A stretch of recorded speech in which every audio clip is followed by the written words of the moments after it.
Hello বন্ধুরা, আশা করছি আপনারা সবাই ভালো আছেন। আজ অত্যন্ত গুরুত্বপূর্ণ একটা টপিক নিয়ে কথা বলবো। সেটা হলো, আপনার গাভী বা বকনা কি হিটে আসছে না? হ্যাঁ, একটা ফার্মের জন্য এটা অত্যন্ত গুরুত্বপূর্ণ একটা বিষয়। তো আজ আমরা কথা বলবো কি কি কারণে একটা গাভী বা বকনা হিটে না আসতে পারে।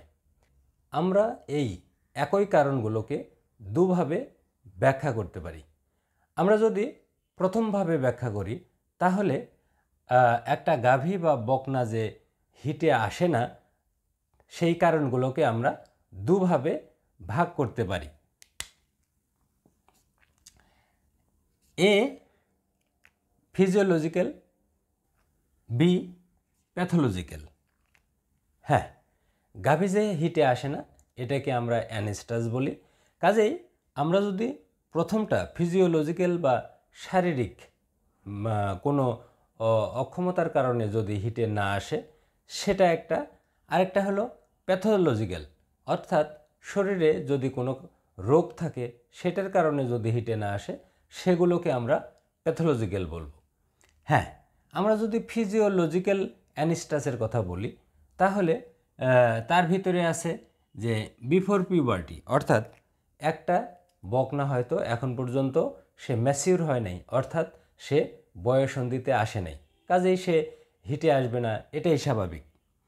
আরেকটা হলো ডিউরিং প্রেগন্যান্সি, অর্থাৎ একটা বকনা বা গাভী যখন প্রেগনেন্ট হবে তখন সে হিটে আসবে না, এটা একটা কারণ। আরেকটা হলো ডিউরিং পার্সুরিশন, অর্থাৎ একটা গাভী যখন বাচ্চা দিবে, বাচ্চা হওয়ার পর কিছু সময় সে হিটে আসবে না, এটাই কিন্তু স্বাভাবিক। এখন আমরা প্যাথোলজিক্যাল যে অ্যানিস্টাস, সেটা নিয়ে কথা বলবো। তার ভিতরে আছে প্রলং লিউটিয়াল ফাংশন। হ্যাঁ, এই লিউটিয়াল ফাংশনটা একটা নির্দিষ্ট সময়ের ভিতরে হয়, কিন্তু কোনো প্যাথোলজিক্যাল কন্ডিশনের কারণে এটা যদি দীর্ঘমেয়াদী হতে থাকে, তাহলে গরুটা হিটে আসবে না। 2 নাম্বার হলো সিস্টিক ওভারি।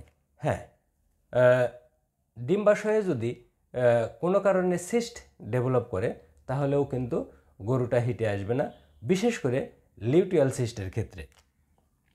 এখন আসি এন্ডোমেট্রাইটিস। জরায়ুতে যদি কোনো ইনফেকশন থাকে, সেই কারণেও গরু হিটে না আসতে পারে। এখন হলো মামিফাইড ফিটাস।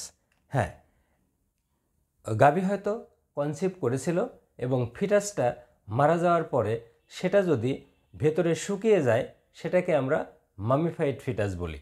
এই মামিফাইড ফিটাসের কারণেও গাভী হিটে আসতে না পারে।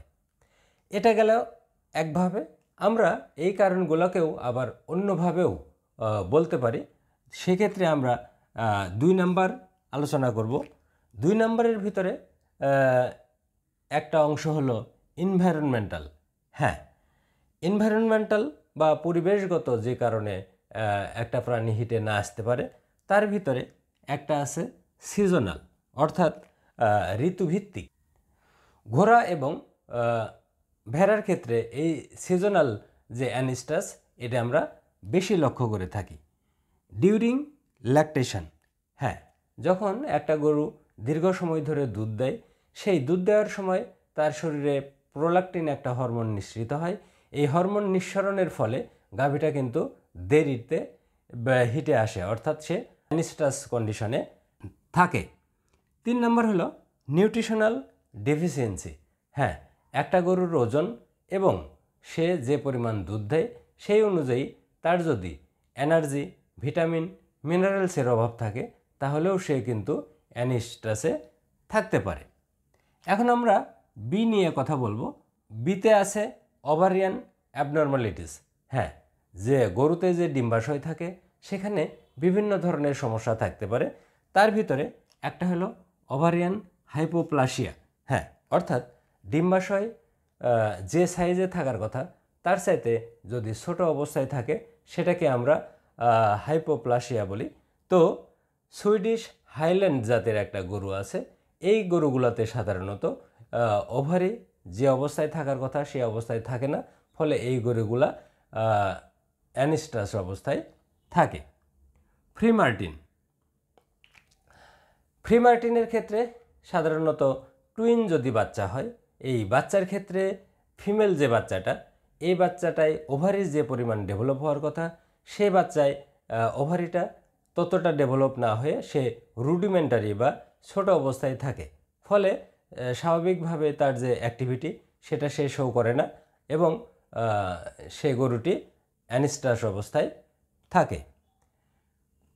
সিস্টিক ওভারি, হ্যাঁ, ওভারিতে যদি সিস্ট থাকে তাহলেও কিন্তু সেই গরুটা বা অ্যানিস্টাস অবস্থায় থাকে, বিশেষ করে লিউটিয়াল সিস্টের ক্ষেত্রে।